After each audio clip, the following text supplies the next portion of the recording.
The Reformation, or perhaps the better way to describe it, is the Reformations, because it has permutations and iterations and confusions and stops and starts. It can probably be summed up like this. Two provinces of Holy Church, or Mother Church, which happen to be within the borders of the Kingdom of England, separate from Holy Church. They separate in legal terms and they separate in economic terms. They separate institutionally. They don't necessarily, to start with, separate doctrinally. Although this course is called Anglican Foundations, the word I will not be using in this lecture is Anglican, because it's, as you may have already discovered, a complete anachronism. It's a 19th century ecclesiological term. No one in the 16th century would have recognised themselves as Anglican. However, something that is called the Church of England will appear and will take on legal form and legal coherence over the 16th century. But because this is the Reformation, the person I have to start with is here. King Henry VIII, and this is an Anglican meme. There are lots of Anglican memes, and he is saying, creates new church just to get divorce, kills new wife anyway. And I want to start with this because it's an aspect of why, in the 21st century, for Anglicans, this content still matters. Because the myth of the Anglican Church, essentially, is this. It started with a divorce. That is wrong, because it was an annulment. And the difference being, of course, divorce, you end the marriage. Annulment, the marriage never existed in the first place. But this reputation, this impression, still hangs over the Anglican Church to an extent. And that matters, because in what way can a church speak with moral authority on issues such as morality, sexual morality and so forth, with this reputation hanging over it? And so what I hope to present is a rather fuller impression. Certainly Henry VIII is, and if you haven't heard of him, we'll be talking about him in detail. He is of utmost significance to understanding Anglican foundations, but is not the full picture. And there is no sense that a divorce creates the Church of England. An annulment is part of a very complex series of events that take place that lead to these two provinces separating from Holy Church. The notable historian, though, Clare Cross, calls the English Reformation a naked act of state. And that's where we're going to start in a moment, and that's with the politics of the Reformation. It is something that happens in the House of Commons and the House of Lords. So what I'm going to do today is talk about the Reformation through three approaches. One, political, where it comes from in a legal sense. One, ecclesiastical, so the actual changes to the church, the institution of the church. And the third, religious. In other words, for people who believe, for English Christians who lived through these events, and there were some born in the 1520s who died at the end of the 16th century, who must have been profoundly confused by the end of the century. What were the actual impacts on them as people of faith, as different iterations of reform took place? I should say, from the point of view of history, the third one, the religious Reformation, is the one we know by far the least about. Political elites have left ample record of what they did and what they thought. The church is very well documented. But in terms of what the lower orders of society thought, well, frankly, who knows? Unless they did something to incur the displeasure of political and social elites, and then we hear about them. So let's get going with the first of my themes, and that's the political Reformation. And I want to give you a little bit of background here. We are going to start in the year 1485. In that year, King Richard III dies. He's killed in battle, and a usurper to his throne called Henry Tudor takes the English crown. He becomes King Henry VII, and we will deal with him in seconds, because the figure of significance we then want to deal with is his second son, Henry, who becomes Henry VIII. That should not have happened. Henry VII had an older son called Arthur. Arthur dies young, But in the meantime, he has married a Spanish princess called Catherine of Aragon. Catherine of Aragon is left as a stranded widow in England. A few things to know about Catherine of Aragon. As the name indicates, she comes from territories in Spain that were united, Aragon and Castile. Her parents, Ferdinand and Isabella, were without doubt the most uber and darkly Catholic figures of their reign. They were responsible for the reconquest of Spain from Moorish Muslims. They sent out Christopher Columbus to the New World. Their daughter, Catherine, is similarly a committed member, a loyal member of the church we may now call the Roman Catholic Church, but again, that title is an anachronism. She is left widowed because Arthur dies young. She marries, happily, the second son, Henry, and eventually, in 1509, if my memory serves me correctly, Henry becomes the King of England on Henry VII's death. Are you with me so far? Henry VIII has become king. He and Catherine of Aragon enjoy about 20 years of marriage, which we will again pass over in a moment of time, because I want to come to the one point of significance to this story. They have a daughter, Mary. They have no son. That is a problem, and we can understand this problem with some historical empathy, because obviously any king would want to leave behind him a stable succession, and that means sons. There has only been one female ruler of history up to this point, the Empress Matilda, which was a catastrophe of the 12th century that plunged England into a civil war. There is no precedent, no stability, no notion of a queen regnant, a queen ruling in her own right, and for obvious reasons, therefore, Henry's dynastic priority is to have a son, or preferably several. Catherine of Aragon is getting old. Although medical knowledge may not be that well advanced, enough was known to recognise that a woman of her age was growing less and less likely to have further children. There were more and more miscarriages and gynecological problems. And onto the scene comes someone called Anne Boleyn.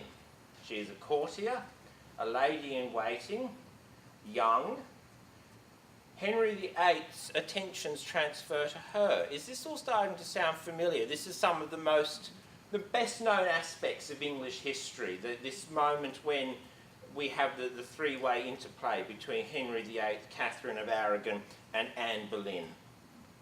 What we do know is that Anne Boleyn falls pregnant, and it's absolutely certain that it's going to be a boy.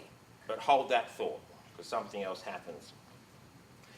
What then ensues is a protracted battle with the papal curia, the legal infrastructure around the papacy itself, not to divorce Catherine of Aragon, but to gain an annulment between Catherine of Aragon and Henry VIII.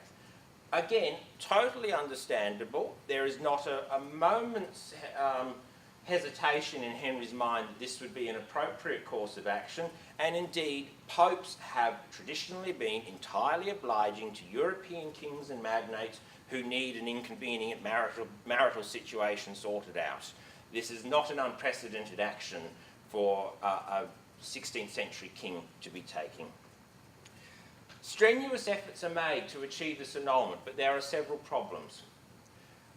Somewhat ironically, the Holy Roman Emperor, and the Holy Roman Empire no longer exists, but it's a large swathe of territory, Spanish and Netherlandish and so on.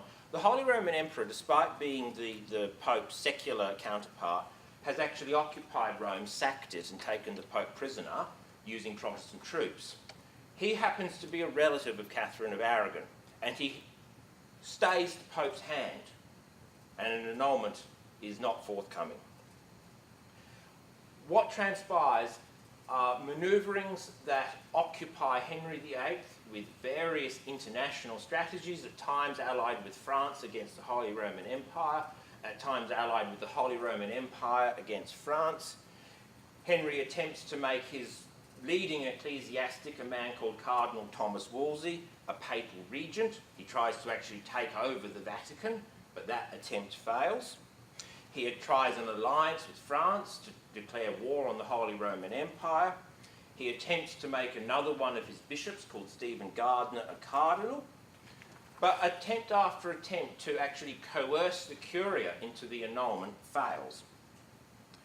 One development takes place. A decretal, a legal mechanism or a legal act, allows for Cardinal Thomas Wolsey, who I mentioned a moment ago, and an Italian called Cardinal Campeggio to act as papal legates, the papal representatives in England, and to hear the case for the annulment at Blackfriars in London, the site of the modern-day Blackfriars Station. Obviously, it was a monastic house. That fails, and the Pope revokes the case to Rome. And at that moment as well, France and the Holy Roman Empire make peace with each other, leaving Henry without European allies. Now, if all of that sounds very puzzling, it can be summed up in a way quite simply. Henry has attempted to coerce and negotiate with different European powers to obtain an annulment. He has failed to do so. The historian Conrad Russell, in looking at these months and months and months of frenzied activity, points out that there is not actually a single moment when we can actually say that is when Henry VIII breaks from Rome. It's far too complicated and far too confused. What we do see instead is this frenzied activity. Henry is, as I said, trying to get cardinals created, trying to get an English cardinal to the centre of activity in Rome to stop the Rota, R-O-T-A, that was the papal court, from finding in favour of Catherine of Aragon. That would be fatal because then there could be no annulment. At one point, and it may sound desperate, but perhaps it's not, it is suggested to the papal curia that perhaps the King of England could commit bigamy and take on 2 wives. That's actually not as bad as it sounds when we consider some of the Old Testament patriarchs. And the Old Testament will come into a moment there as well. What becomes increasingly clear is that Henry is not going to get the legal machinery of the Vatican, the Curia and the Rota, to do what he wants. So his manoeuvring switches to an English institution, the Houses of Parliament. And I've listed up here a series of Acts of Parliament, starting with the 1533 Act of Restraint of Appeals. And that has the effect of forbidding ecclesiastical cases being taken outside of England. In other words, it now becomes against the law for this case of annulment to be heard outside England. And so in 1534, Archbishop Thomas Cranmer, who has recently become the Archbishop of Canterbury, concludes that Henry may have his annulment. And all of this frenzied activity to bump off Catherine to the side and take Anne Boleyn is achieved, just as well because Anne Boleyn is pregnant. In 1534, the Act of Dispensations gives Henry VIII what had previously been the Pope's rights to grant dispensations from church law. In 1534, Parliament declares that Henry VIII is the supreme head of the Ecclesia Anglicana, the church in England, not the Church of England. That doesn't exist yet. In 1534, Henry VIII gains power to redress abuse and correct heresies. So again, taking on powers previously held elsewhere. And in 1534, the treason law of 26 Henry VIII, chapter 13, makes it treason to call Henry VIII a heretic, a schismatic, a tyrant, or an infidel. So he is actually protecting his religious position. In 1535, Thomas Cromwell, who is a layman, has anyone seen Hilary Mantel's? You might know Thomas Cromwell from that. Yes, Wolf Hall and so on. He becomes the Vicar General. And in 1536, Parliament extinguishes the powers of the Bishop of Rome in England and gives the supremacy the power of praemunire. In other words, the power to punish those who are trying to usurp the religious powers now held very tightly by the King of England. Henry VIII uses that. He enacts praemunire against Cardinal Thomas Wolsey, who had previously been his ally and companion, and Wolsey is only saved from execution by the remarkable good fortune that he drops dead of natural causes on his way back to London to face trial. And then every clergyman in England is hit with an act of praemunire because they had been holding church courts against the king's wishes. And so every clergyman in England is threatened with legal activity. It's an act of intimidation. So what has happened? There has been a confusing, at times rather unedifying, set of desperate actions by a King of England to annul his marriage so that he can marry Anne Boleyn. Originally, the scene of the action was the legal machinery of the Curia. That fails, and Henry VIII achieves a series of important legislative steps through the English Parliament. What it leaves us with is a royal headship of the church, where religious deviance will now be punished by the state. And that gives us, as I say, the supreme headship of the Church of England, which will be held by Henry VIII and his son Edward VI, but by no one else, because Elizabeth I will be the supreme governor of the Church of England, as is Elizabeth II, and all have been in the interim.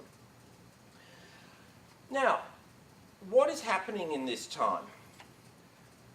Legally, as you can see, there are political actions that strip the Bishop of Rome, as he was called, of economic and legal authority in England and transfer that to Henry.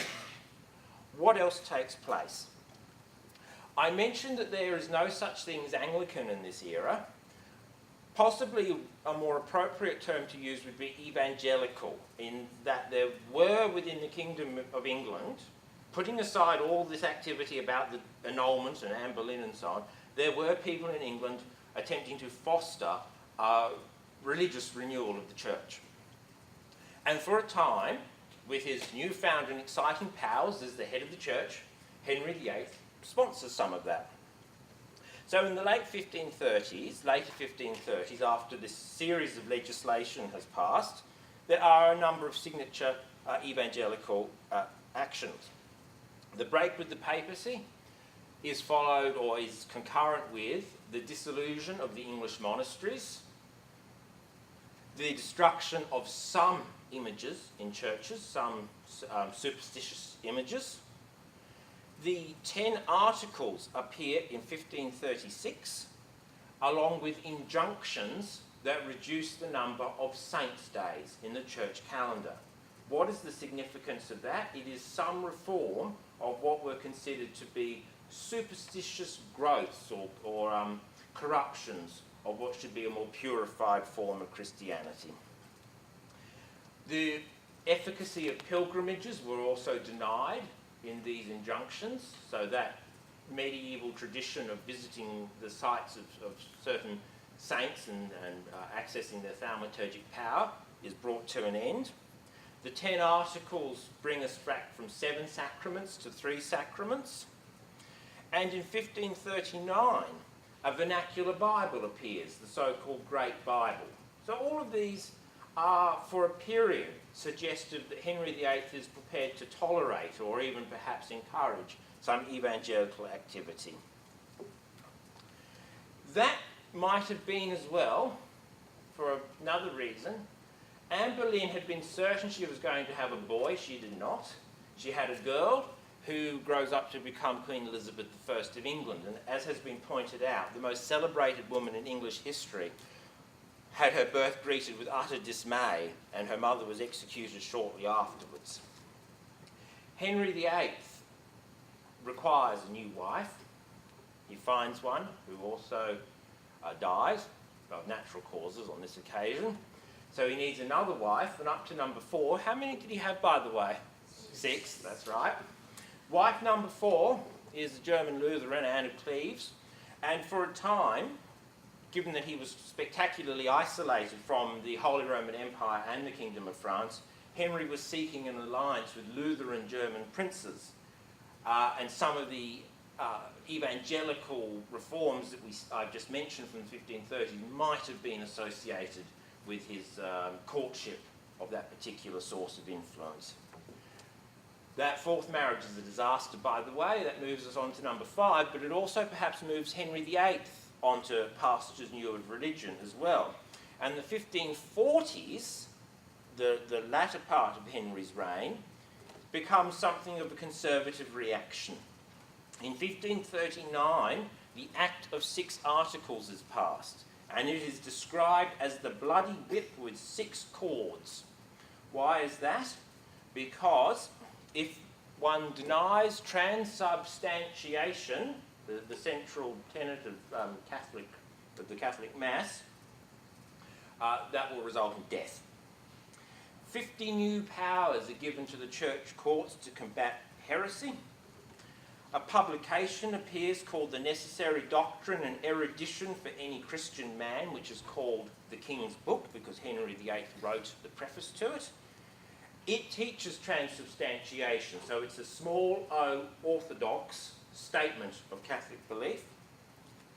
The book also upholds clerical celibacy. There is an Act of Parliament passed banning the laity from reading the Bible, so they had it, then they didn't. And a laywoman called Anne Askew is burnt alive for denying transubstantiation. And so the pendulum has swung. And that essentially encapsulates Henry VIII. He was himself a theologian. He appeared dressed resplendently in white to debate theology in the House of Lords. He did write and publish on theology, but exactly what he believed and what he was prepared to tolerate could shift and turn with alarming consequences for those around him. It's what historians have summed up as the Tudor thanks. In other words, the thanks for serving Henry VIII was typically to end up dead. And the roll call of courtiers and noblemen and theologians who ended up executed is remarkably extensive, and some only survived by a hair's breadth. I mentioned, for instance, Archbishop Thomas Cranmer. He was nearly finished off in the Prebendaries plot, but at the last minute Henry VIII chose to save him.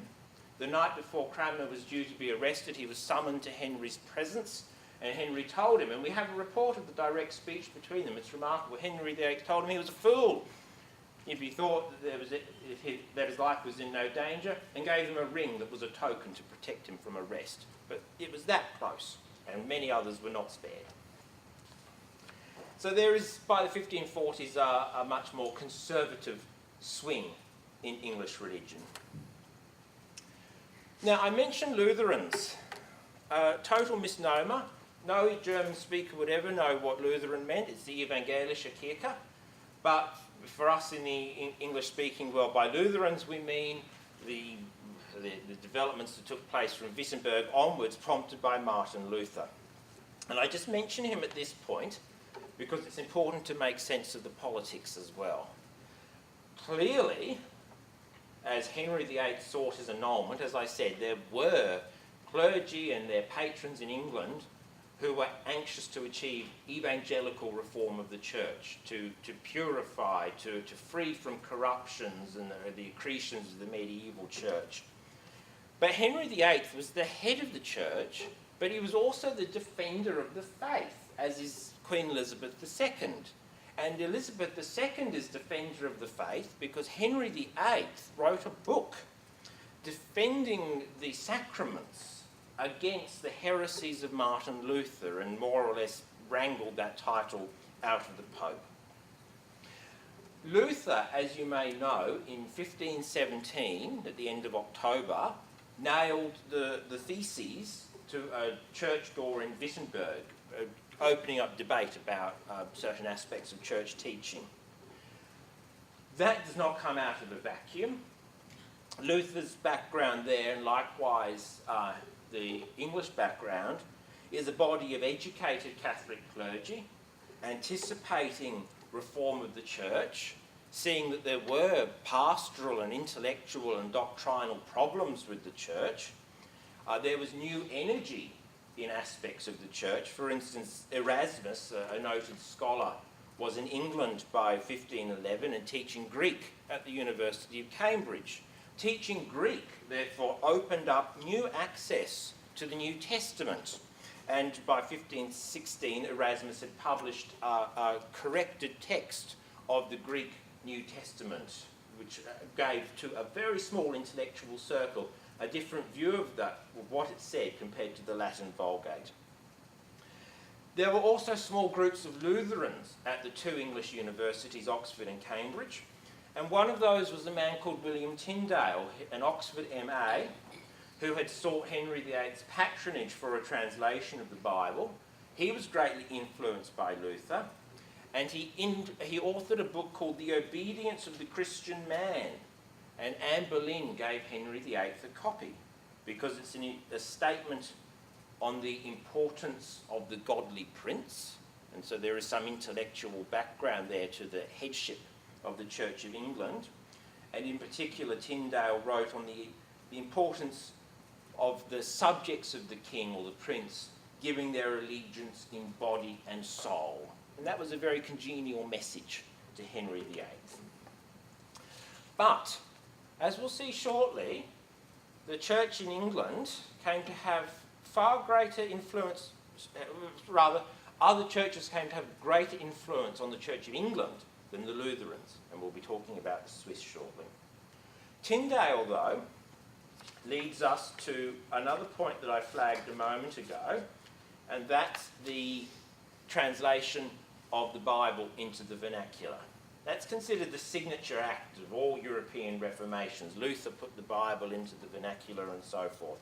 It's not actually, though, an exclusive activity of evangelical reformers. For instance, in 1517, Spanish Catholic humanism produced this absolutely vast text called the Complutense and Polyglot Bible. And as that title would indicate to you, it was parallel columns of the text of Scripture in different languages, including Greek, Latin, Hebrew, and Aramaic. A remarkable act of scholarship. It was important to the translators of the King James Bible as well. In 1516, as I mentioned, Erasmus produced his Greek New Testament. So these aren't vernacular. Very few people would have spoken Hebrew, Greek, or Aramaic. But what they are providing are corrected texts, the most editorially up-to-date standards of biblical scholarship. And that is the foundation of the vernacular scriptures that follow. So in England, there were a variety of English translations. A man called John Wycliffe, who I'll come back to later, the leader of the so-called Lollards, had a body of followers who translated the Vulgate being the standard Catholic text.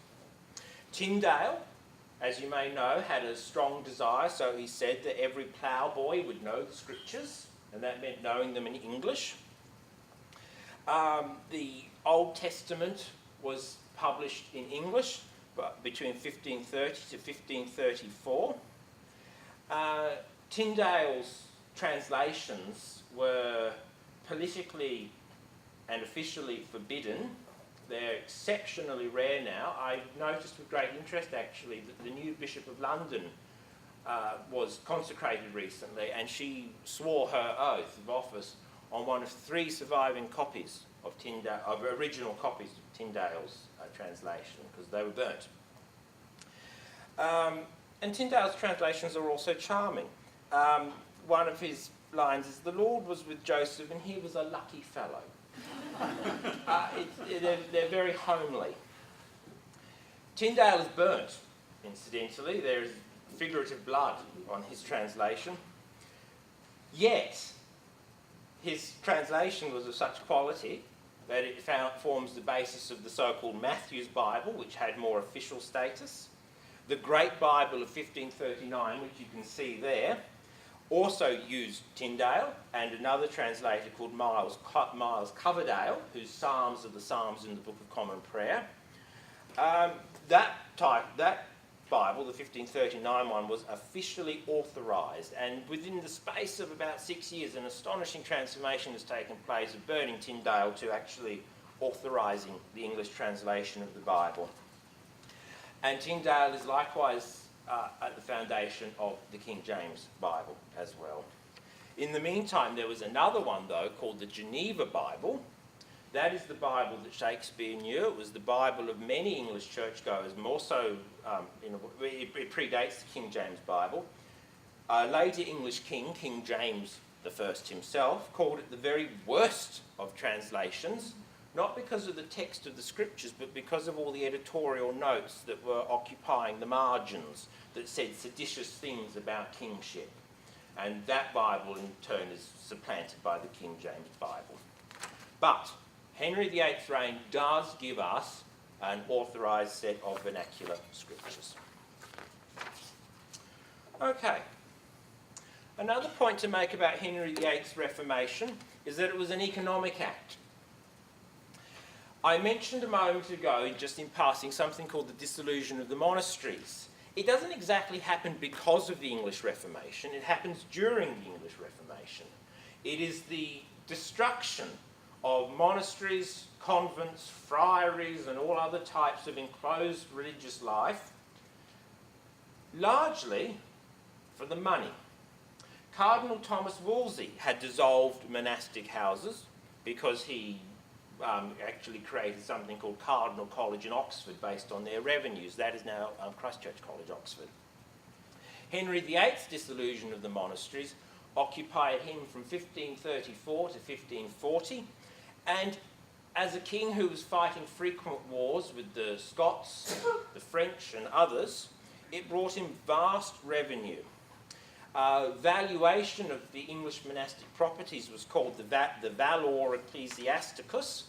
It presented Henry with, I guess, a mouth-watering list of the lead, the plate, the jewels, the land, the sheep, the revenues, everything in English monastic life. And as the houses were dissolved, Henry had a gain of about £136,000. We can't put that in an inflation calculator, but it was a vast amount of money. The point was that these economic transfers were to be for godly purposes. That didn't quite happen. There were some schools and colleges founded.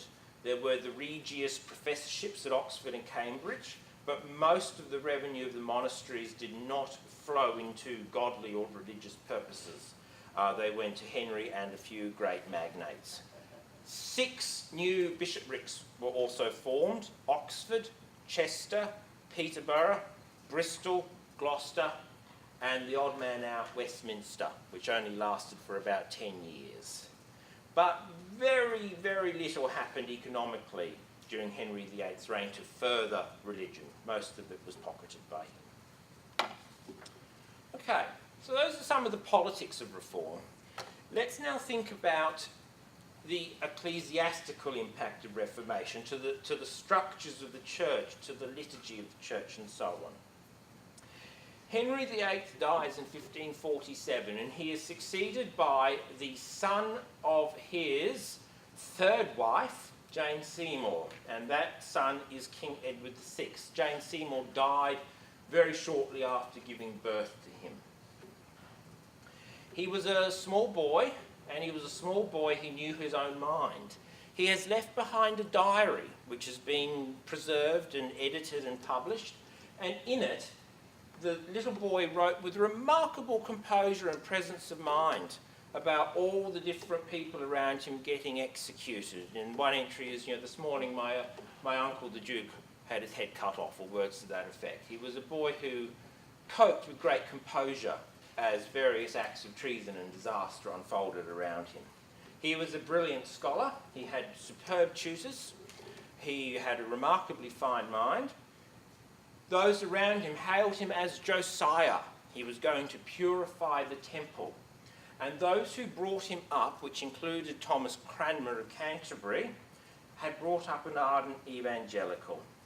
And what we're going to consider now are some of the signature acts of his reign. The repeal of the 6 articles, those 6 bloody cords to whip evangelicals with, the introduction of communion in both kinds, and the introduction of the English prayer book. And let's deal with that straight away. The Book of Common Prayer.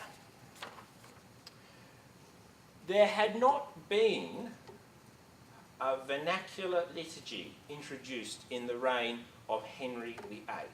There was a vernacular Bible, there was not a vernacular liturgy. There had been some liturgical reform. Most English churches use something called the Sarum Rite, Sarum as in Salisbury, and the Sarum Rite was a pattern of worship that received modest reform in 1542. So still when Henry VIII was alive.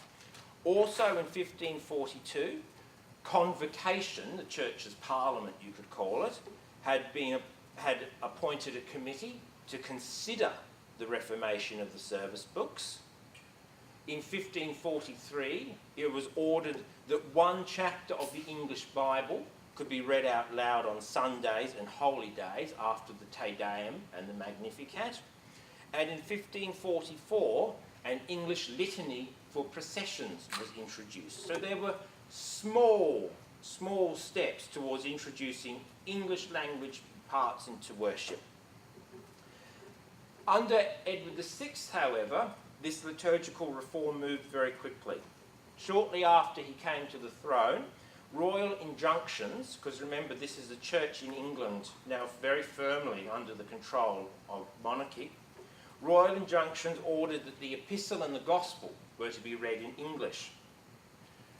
Edward VI heard Compline sung in English in the Chapel Royal. An English book of homilies appeared. The cup was offered to the laity with official approval, and a committee met at the defunct Chertsey Abbey under, we believe, or at least with Cranmer's significant input, to present to Convocation a reformed English prayer book. And that is the Book of Common Prayer of 1549, the foundation of the much more familiar 1662 version. 1662. That comes a bit later. 1549 is a conservative prayer book. Could be described as a translation of the Latin liturgy. Theologically, and I am not a theologian, it gives a very tentative sense that the Mass might be a thanksgiving and a memorial and not a Eucharistic sacrifice. It became compulsory to use it after Whit Sunday in 1549, and its introduction prompted riots and dissent and executions from those who refused to use it, and one priest was hanged from his own church tower in his mass vestments for his refusal to comply. The Tudor dynasty was astonishingly well organised and amazingly brutal. The 1549 book did not satisfy evangelicals. It was too ambiguously close to the Mass. Catholics mocked it. Bishop Stephen Gardiner, a conservative survivor of Henry VIII's reign, contacted Cranmer from his prison where he'd been put and said, "Oh, this is awfully like the Mass, isn't it?" He loved teasing Cranmer. What is the Book of Common Prayer, though? I hope that is reasonably clear. Those are the sections of it. It's the life cycle of Christian life from birth to death. It's the daily offices. It's the service commonly called the Mass. And it offers us the two offices in particular. Morning prayer, or matins, which is essentially Cranmer banging together matins, lauds and prime from the old cycle of worship, and that's why the Veniti and the Te Deum are in there for matins, which were from matins, and the Jubilate or the Benedictus, which were from lauds, and evening prayer or evensong, which is Cranmer's combination of Vespers and Compline, and that's why the canticles of the Magnificat and the Nunc Dimittis are there, because the Magnificat was from Vespers and the Nunc Dimittis from Compline. So the old medieval services have been creatively made new. And there's Cranmer, by the way. The 1549 book was revised and reissued in 1552. Cranmer had received feedback from continental reformers whom he greatly esteemed that the 1549 book was too conservative. The 1552 book contained something very controversial, a so-called black rubric, which sounds very sinister, but it was just an instruction printed in black ink, which dealt with a few controversial points. The black rubric explained that kneeling to receive communion, which will remain a flashpoint of controversy for decades to come, was not indicating adoration and was not indicating the real presence. The 1552 book does not use the word altar. It allows for a loaf of bread to be used, not a wafer. It is much less ambiguous. It is clear that there is a congregational communion taking place, not a mass. It requires the use of the surplice, not mass vestments. And it is introduced with the Act of Uniformity in 1552. So it's a much more emphatically reformed service book than 1549. And some senior clergy responded enthusiastically. The Duke of Northumberland, who was the senior nobleman in England, because remember Edward is still a little boy, had removed the last of the conservative bishops by this point, mostly off to prison. Nicholas Ridley, who may be a name familiar to some of you, he is one of the martyrs of 1555, was at this point the Bishop of London, and he very enthusiastically removed the altars from the churches in his diocese and brought in the communion tables instead. And another bishop, Bishop Hooper of Gloucester, tried to do away with vestments altogether and for a while held up his consecration as a bishop because he refused to wear the traditional vestments, but gave way in the end. That brings us to the question of vestments. The use of the surplice remains, like kneeling, another flashpoint of controversy for decades to come. And by the 1560s, after Edward is dead, after his sister Mary is dead, and into the reign of Elizabeth I, there will be a full-blown vestments controversy over the refusal of clergy to wear the surplice. That's because there's a sort of little time bomb that's left here, which I'll come to shortly. The expectation from 1552 onwards at least was that an English clergyman would wear the surplice in church or the episcopal vestments that you see here in this photograph from 2013 of a meeting between Thomas Cranmer and Justin Welby. And outside they would wear the gown and the three-cornered cap, which sounds simple enough, but for some clergy, the surplice was a Romish or Popish dread, just as the Book of Common Prayer itself had been found on the Popish dunghill. And the expectation here, of course, is that reform had not gone far enough. And that decision, or that choice about whether or whether not to wear the surplice, will become a major fault line and a major source of conflict in the church. For some, the perspective was that these are matters indifferent. They're not mentioned in the Bible, but then on the other hand, they're not worth creating disciplinary problems about. But the alternative was that, indeed, these are not mentioned in the Bible, and for the Swiss theologian, or the French-Swiss theologian Calvin, the point is that all ceremonies and all the accoutrements that go with them, including the surplice, are harmful unless they have been directed by God. Apparel, ecclesiastical apparel, can therefore seem contrary to Scripture. And that's the fault line. For some, they are the matters indifferent, let's not get too worried about them. For others, they are not in the Bible, they are not directed by God.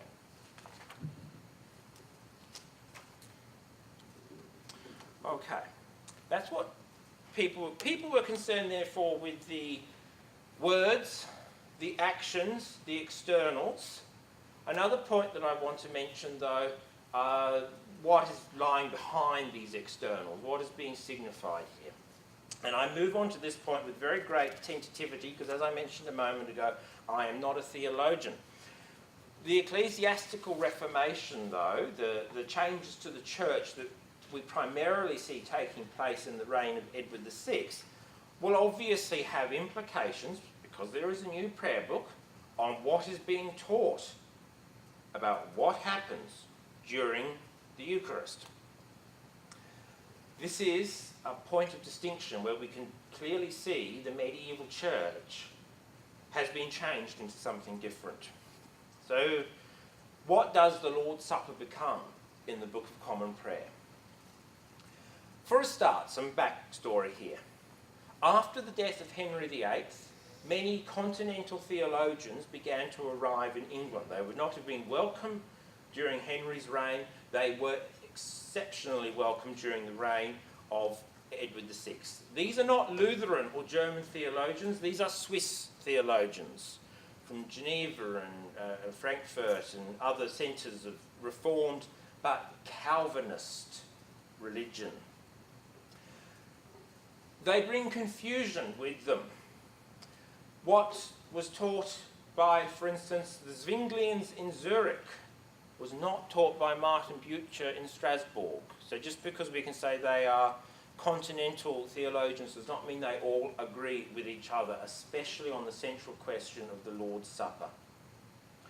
But by 1549, a number of Reformed communities in Switzerland had produced what they called the Consensus Tigurinus, which was a statement on the Eucharist. And that arrives in time to influence Cranmer's thinking when he creates the services of the Book of Common Prayer. What does it mean to say, this is my body? For some at least, and it becomes increasingly clear that this might be what Cranmer is heading towards, and I say might because if you know anything about Thomas Cranmer, you may know that, I think in a very appealing way, he was not emphatic.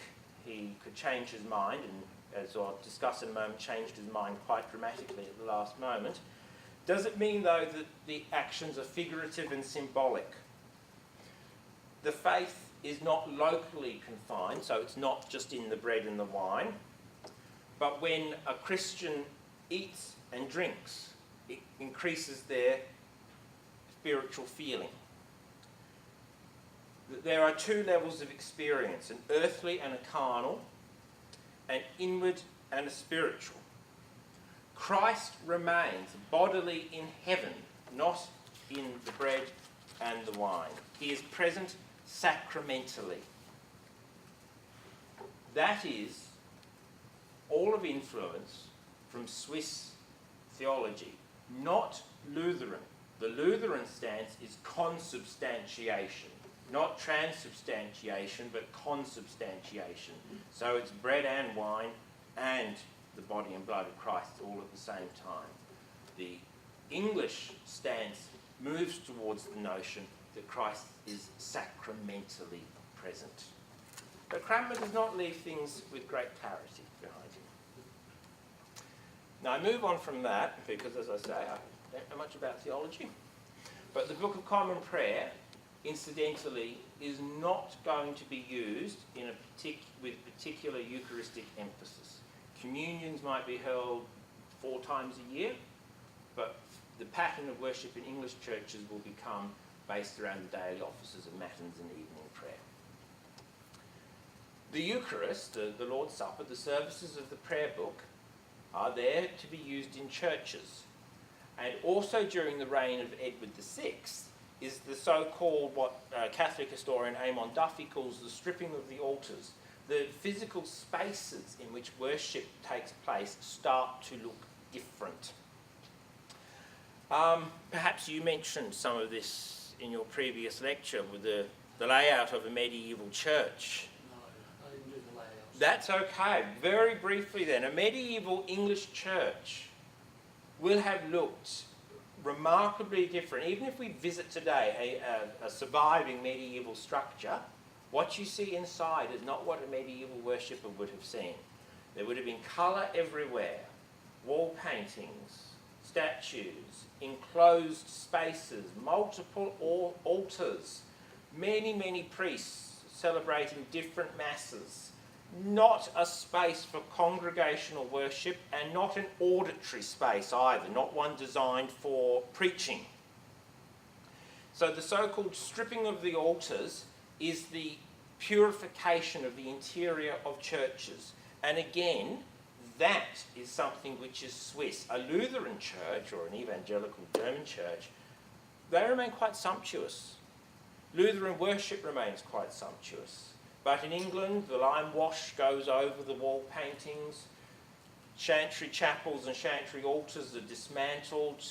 Stained glass windows survive because, after all, you need something to keep the elements out. They tend to get destroyed in the English civil wars of the next century.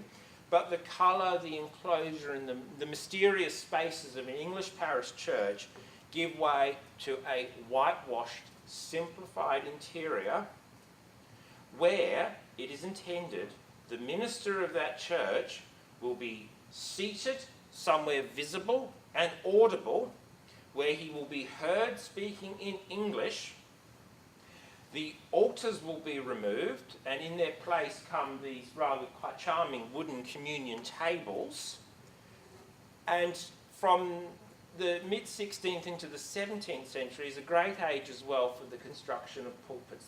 We don't have them anymore, but eventually they evolve into these vast triple-decker pulpits for the parish clerk, the curate and the minister at the top.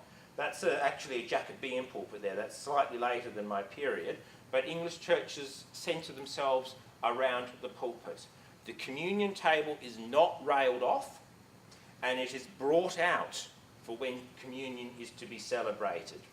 People should not be kneeling around that table, and in fact one of the options available is a sort of almost fast food communion, where people can file past the communion table and grab the elements on their way past. Other critics say that it looks like they're going to do a square dance because the men and the women line up either side of the table. But it is entirely different to the notion of a Roman Catholic altar, stone altar. Another aspect of change to the church is the question of clerical marriage. I mentioned a moment ago that during the reign of Edward VI, European clergy are arriving in England. Notable theologians who often occupied senior positions at English universities.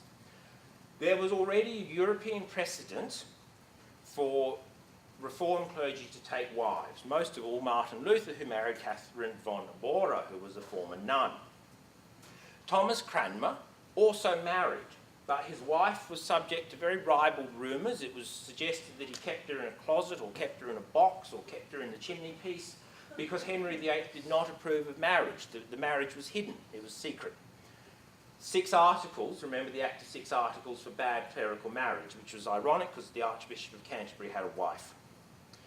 During the reign of Mary, a short-lived queen between Edward and Elizabeth, clerical marriage, of course, is again forbidden, and clergy have the option to either lose their benefice or lose their wife, and many discard their wives. Elizabeth I refused to be definitive on the matter, which is entirely typical of Elizabeth I. She disliked married clergy. She treated the wives of married clergy very harshly. One such person was Mrs. Parker, the wife of the Archbishop of Canterbury, and after an evening reception or dinner of some kind, Elizabeth I went up to her and said, "Madam, I cannot call you. Mistress, I will not call you. So I know not what to call you, but nonetheless I thank you," and walked off. Elizabeth also sent a gift of a fragment of unicorn horn to the wife of the Archbishop of York. Why did she do that? Does anyone know? I'm not quite sure where she found a unicorn horn, but anyway, why did she do that? The reverse, virginity. It was a symbol of virginity, so it was a rather cruel joke to send it to a married woman. And Elizabeth I preferred bachelor bishops, and her most successful ecclesiastical relationship was with John Whitgift, her last Archbishop of Canterbury, who was a bachelor. So really throughout the English Reformation, the status of the hapless wives of the English clergy was very, very unsettled, and that did not change if it was a Protestant or a Catholic monarch. Okay, I was talking a moment ago about Elizabeth I, so let's keep moving. Henry VIII has 3 children. Mary, who reigns briefly and in many respects disastrously, after her younger brother Edward VI.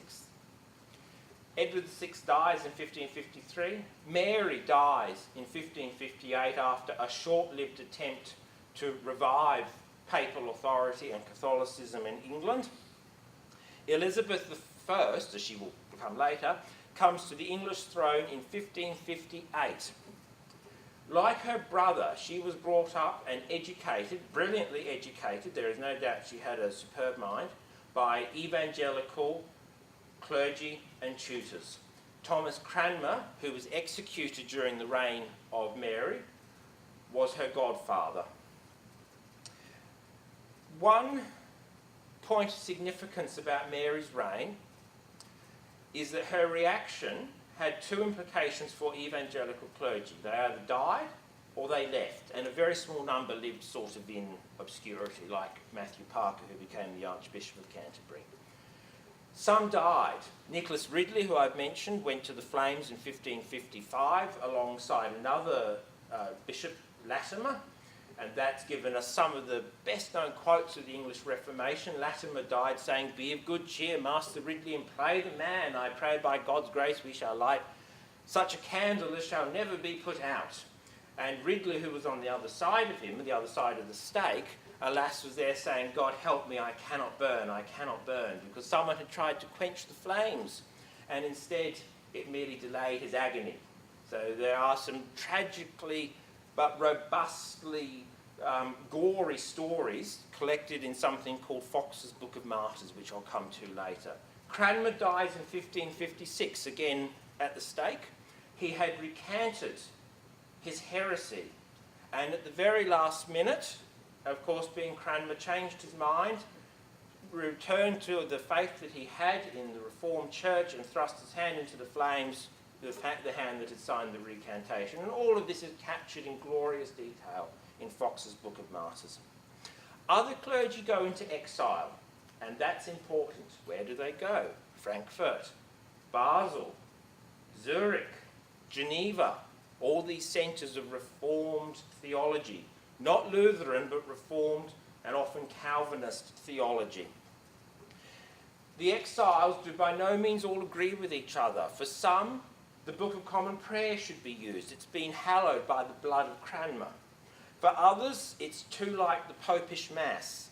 And there is a well-known incident called the Troubles of Frankfurt, which was a really quite unseemly fight between English theologians abroad about the order of service that was to be used. But this matters because in 1558 they come home. They come back from England bringing with them the ideas that they have acquired in these centres of Reformed theology. For instance, the Frankfurt liturgy seemed to many perfect. It had no responses, no litany, no vestments. The only ornamentation of any kind was the use of metrical psalms, simple rhyming or psalms translations set to a metre. Many of the empty bishoprics were taken by returning exiles as well. So they are, because there was probably no one else available. And what we come to is something that history has called the Elizabethan settlement of 1559. Again, something carried through the English Parliament, which has been hallowed, if you like, as something that was meant to happen all the time. It was always going to end up that way. It probably wasn't. The historian Alexandra Walsham says that it became a terminus, but it was only meant to be temporary. Elizabeth I probably had her own intentions. As I mentioned a moment ago, she preferred celibate clergy. She preferred the use of Eucharistic vestments. She certainly was a patron of church music, including Catholic composers like William Byrd.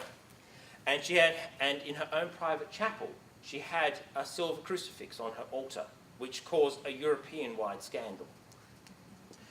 Many of her clergy, including her bishops, were appalled and had entirely contrasting visions of what Reformed religion should look like. But the Act of Uniformity made Elizabeth I the head of the church, the supreme governor. That was not an empty title. She used it emphatically. She destroyed those who disagreed with her, and I'll come to one in a moment called Edmund Grindal, her Archbishop of Canterbury. The Act of Uniformity brought back the Book of Common Prayer, sort of compromised, but largely the 1552 version. If clergy refused to use the Book of Common Prayer, for the first time, for their first refusal, they would be deprived for a year and go to prison for 6 months.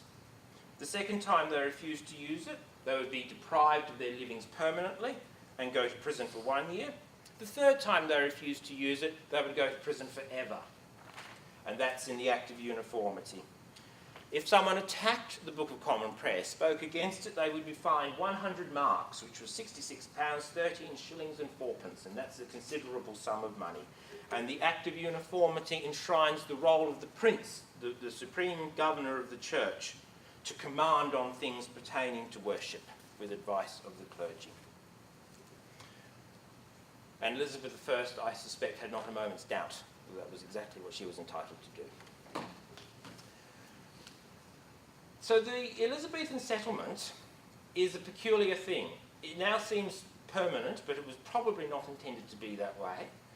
Behind the scenes, there was furious disagreements between Elizabeth and her clergy, but that does not mean that things can't be made to look good in retrospect. And so the picture you can see there is of an Elizabethan bishop called John Jewell, and that's with one L or two, so there's no settled spelling of that. He had gone abroad during Mary's reign. He was one of the Marian exiles. He returned in 1559 and became the Bishop of Salisbury. And much of his career was as a polemicist, defending the Church of England, actually writing to give coherence to this legal and ecclesiastical entity called the Church of England. The central concern of his polemical career was to answer this question: where was your church before Luther? Because the charges made against the Church of England by Roman Catholic clergy abroad was that it was a novelty. It had split with the past. It had broken with the past. It was full of innovation. And these are things that cause horror. So Jewell's defence, which he gives us first in something called the Challenge Sermon of 1559, and then in much, much greater depth in something called the Apology for the Church of England. Apology meaning defence of. Doesn't mean I'm so sorry about the Church of England. Apology means a reasoned or sustained defence of something. And it's a defence of the Elizabethan settlement. It's a defence of the scriptural foundation of what the Church of England is. It's a defence of the denial of transubstantiation, but the teaching of the spiritual presence. It's a series of attacks on the Catholic Church as well. And it was written in Latin, but by 1564, it was available in English translation by an English woman called Lady Anne Bacon, the mother of Francis Bacon, and was widely read both in Latin and English. And its significance lies in giving perhaps a degree of retrospective coherence to the foul mess that was the Elizabethan settlement. The remarkably febrile level of disagreement and argument and controversy between Elizabeth and the Marian bishops, the Marian exile bishops, becomes something coherent in the Apology for the Church of England. And Jewell, incidentally, was one of what was becoming a breed. He was an educated bishop with an extensive library, a room in his house full of books that was allowing him to construct these defences. And so the ecclesiastical Reformation under Elizabeth reaches something that we all call the via media, the middle way of Anglicanism, and I think Hooker's coming up later on this afternoon, and I suspect might be discussing that one as well. What is it? The Elizabethan settlement has been called, by some modern historians, vigorous horse trading and convocation in Parliament, a peculiar hybrid of Calvinist doctrine and conservative liturgy and discipline, because the bishops wanted Calvinism and the Queen wanted liturgy. Who knows? But as I say, the fact is that very few clergy in 1559 would have thought that what happened in that year was going to be permanent. Elizabeth I ensured that it was permanent. And so the 1552 Book of Common Prayer comes back, but it contains fairly ambiguous wording about the real presence. An instruction goes out that the vestments to be used are those that were in use in the second year of the reign of Edward VI. The trouble is no one quite knows what that means. Was it before or after the 1549 Book of Common Prayer was brought in? No one knows, and Elizabeth wasn't going to clarify. Should it be leavened or unleavened bread? Elizabeth insists that the choice should be taken gently. And at the heart of all of this was Elizabeth I herself. As I said before, she maintained a cross on her chapel altar. The Dean of St. Paul's Cathedral once preached against it in her presence, and she leant out of the royal box and shouted him down. It took him a long time to recover from the shock. And she is well known for saying, Her Majesty, not liking to make windows into men's hearts and secret thoughts, except the abundance of them did not overflow into overt and express acts and affirmations in impugning and impeaching advisedly and maliciously Her Majesty's supreme power and maintaining and extolling a foreign jurisdiction. That's more commonly known as Elizabeth saying, I will not make windows into men's souls. They may have their beliefs, but they may not express them publicly in her presence, and they may not impugn the royal supremacy. I'm coming to an end here. I've got just a few more things to say. So the Elizabethan settlement gives us the return of the Book of Common Prayer, the removal of the black rubric, incidentally, the vestments from the second year of Edward VI's reign, but again, not quite sure what that means. A set of injunctions in 1559 allow that the communion table, not the altar, but the table, should be at the east end of the church, but should be brought out for communion. And in 1563, Convocation, the Church's Parliament, approves the 39 Articles of Religion. This is a reduction. There had been 45 articles in 1549, 42 articles in 1552, and now 39 articles in Convocation, and then approved by Parliament.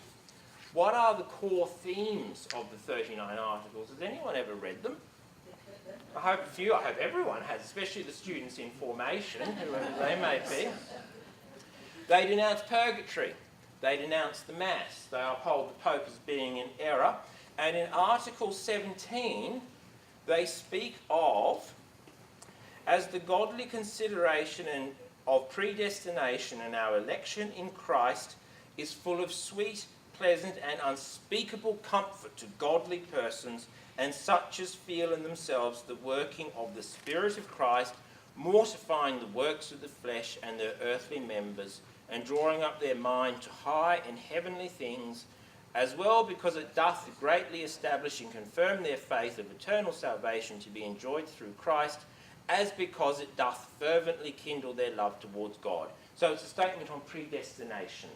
And that notion of predestination has entered the Church of England's theology again from the Swiss theologians amongst whom the Marian exiles spent their time. That predestination meaning the sureness of your election. Okay, just got a few more points I'd like to make. I know I'm running out of time. One other aspect of the Reformation it is important to acknowledge, not least because we have an archbishop and a bishop amongst us, is that the bishops survive the English Reformation. That is not universal. Not all Reformed confessions and churches throughout Europe retain an episcopacy. The English bishops survive, however. Elizabeth finds them reasonably useful as agents of control in her church. Their status is complicated. As bishops, do they hold their office at the monarch's pleasure? That's one of the implications of supreme headship. Elizabeth I, like her father, found the church to be an irresistible source of income, and many episcopal revenues are denuded and reduced, and they are often forced into very unequal exchanges of property in return for taking up their bishoprics. There will be significant debate into the 17th century about the nature of episcopacy. Is it jure divino? Is it by divine right? Or are they purely creatures of the state? But there they are nonetheless. English bishops survive, so therefore do English cathedrals, English cathedral choirs, the consistory courts of the bishops, and all of the legal apparatus that comes with them. Not according to the Church of Rome, however, because, just to jump forward a little bit in time, in 1896, the then Pope, whose name I forget, issued a statement saying the Anglican orders are absolutely null and utterly void. And that statement was re-endorsed in 1998. Where does that come from? It comes from the Reformation. And it comes from close study of the consecration to the episcopate of this man, Archbishop Matthew Parker, in 1559. According to the deliberations that led to the 1896 statement, these are the problems. The Book of Common Prayer ordinal does not specifically mention the word bishop, and it is not clear in the laying on of hands if that is to deacon, priest or bishop. And the other problem is that it is rumoured that Archbishop Matthew Parker was consecrated in a pub called the Nag's Head Inn. And that the person who consecrated him, Bishop Barlow, there is no proof that he was a bishop. Now, he was not consecrated in the Nag's Head Inn. The registers very clearly show he was consecrated in the chapel of Lambeth Palace. As for the text of the ordinal, I'll leave that to a theologian to debate. As to the record of Bishop Barlow not being a bishop, it was commonly accepted that he was. But the apostolic succession is considered to have been broken in 1559. Only by Roman Catholics. Yes, absolutely, most definitely. The bishops, however, survive. They survive with their powers to conduct visitations, to uphold the powers of injunctions, to order their archdeacons to conduct their visitations, and so on. Okay, the last thing I want to talk about very briefly is religious reformation. In other words, in the midst of all this horse trading and the court and the parliament, what did people actually believe? If you had lived from the 1520s to the 1580s, you would be entitled to be confused. Henry VIII had sometimes seemed conservative, sometimes seemed evangelical. His son was emphatically evangelical. His sister Mary was emphatically papalist. Elizabeth was not prepared to say, and her clergy frequently disagreed with her. What did people actually feel at liberty to believe? Very little. Now, much of what I've talked about from the Reformation so far have been acts of state involving the great and the good, the very highest echelons of society. For many years there was a widespread strand of scholarly thought that before the Reformation there was a kind of groundswell, sort of like Anglicans just waiting to be born, and that was a movement called Lollardy, led by a man called John Wycliffe, an Oxford-educated theologian. That, incidentally, is Lollard's Tower, which is part of Lambeth Palace. Lollards deny transubstantiation. They taught consubstantiation. They promoted the use of the Bible in the vernacular and so forth. They even banged articles into the door of St. Paul's Cathedral, but that was just a typical way of igniting argument. They were martyred as well, incidentally, under a 1401 statute. These were all heretical movements. And I mention them because they are an aspect of the richer tapestry of the Reformation, but it is by no means uncomplicated to say that there is a simple line that leads from Lollardy to the English Reformation. But it would be remiss not to mention them. In terms of what did other people believe, of course, for Christians, it's the pathway to heaven that is of the greatest significance. What is the correct thing to believe that will actually ensure one's salvation? That's why I read out part of Article 17, with its statement of the sweet reassurance of predestination.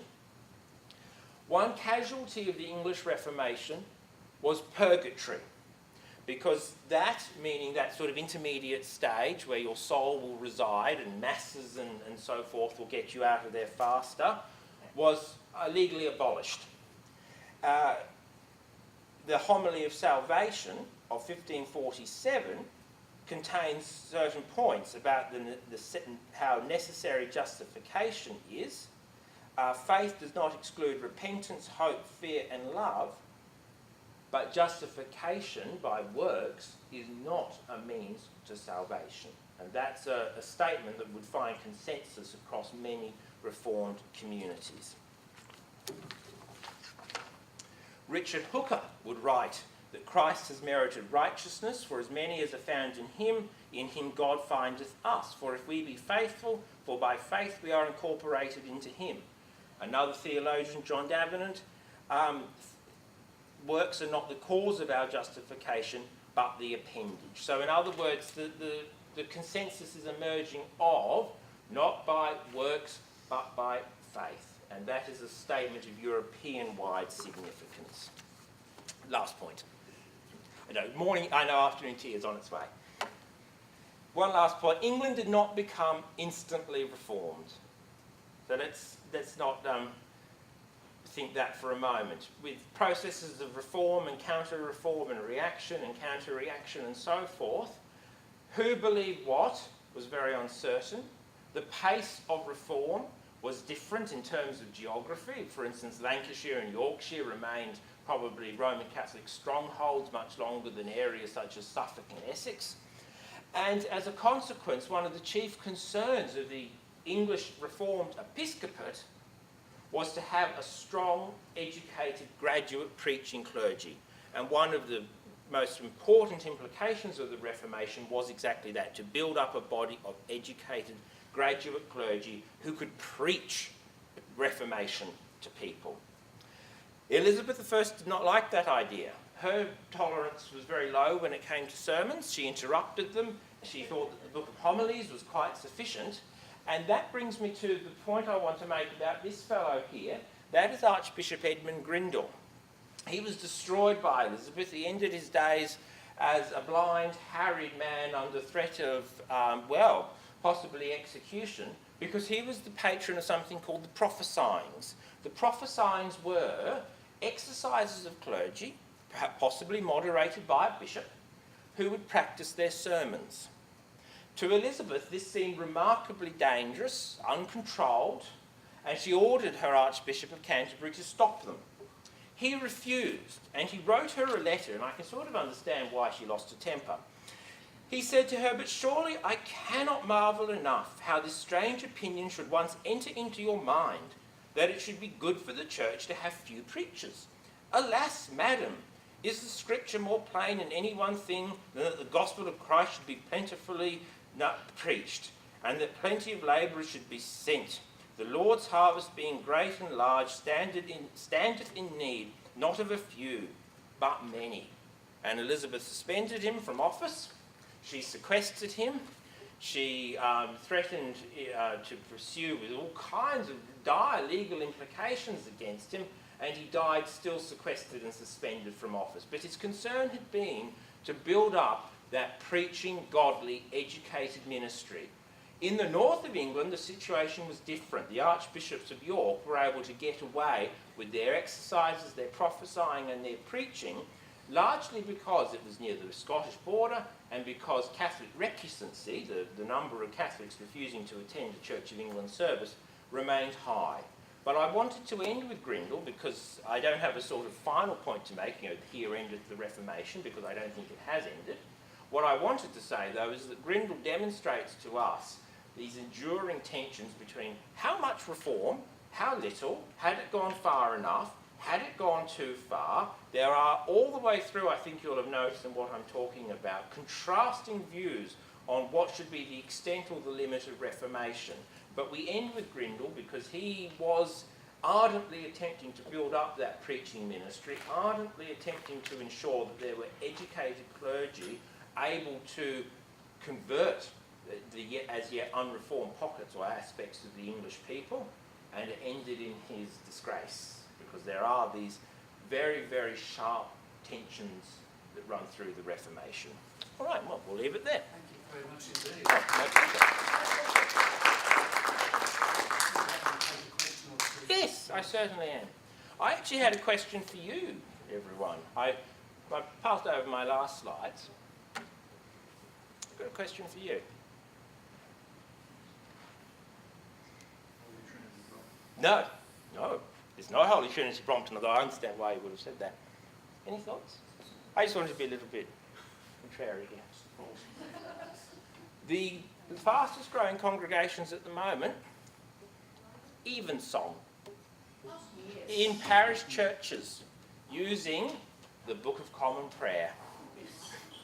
Just wanted to mention that, because the Book of Common Prayer, 1549, 1552, 1559 and latterly 1662, once loved, then discarded, as it's been put, we had the good fortune to have a prayer book emerge at probably the high point of the development of the English language.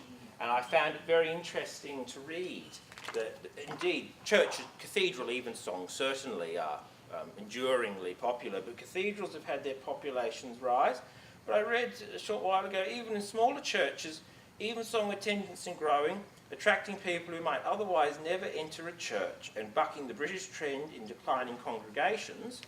And Professor Dermot McCulloch, who is the Professor of the History of the Church at Oxford University and the biographer of Cranmer, said, "This is the exploration of religion by those who have decided to remain on the fringe of the church, genuinely concerned to pursue their encounter with the Anglican officers, however infrequent, a place where they can show they still wish to look beyond the surface of events and say that there is more to human life and creation than the obvious.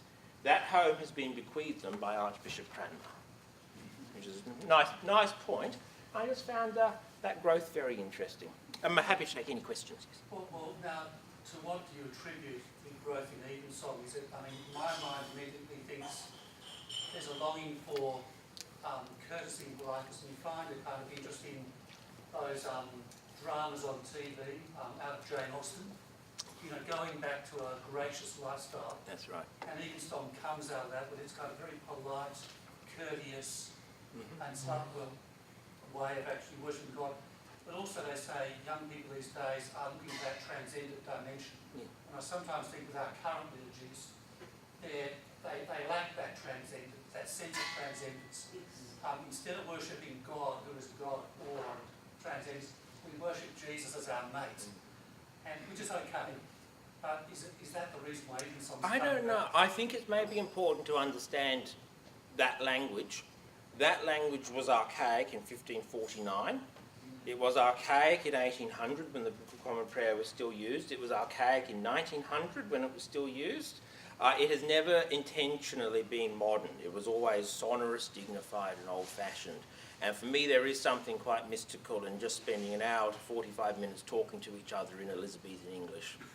The metaphors are wonderful, aren't you? We have all strayed from our ways like lost sheep, and all the devices and desires of our hearts. Yeah. Quite wonderful language. It is. But anyway, not quite kind of hitting the mark for 21st century Australia.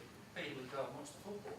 No, it's not. But then I don't know if other things do either. There's a church somewhere in Canada, I'm not sure if it's a cathedral, it's Toronto, where every Friday night 2,000 young people come to listen to the choir sing Compline. Wow. And they lie around on the floor of the church, light candles, and listen to Compline sung, often with parts of it in Latin.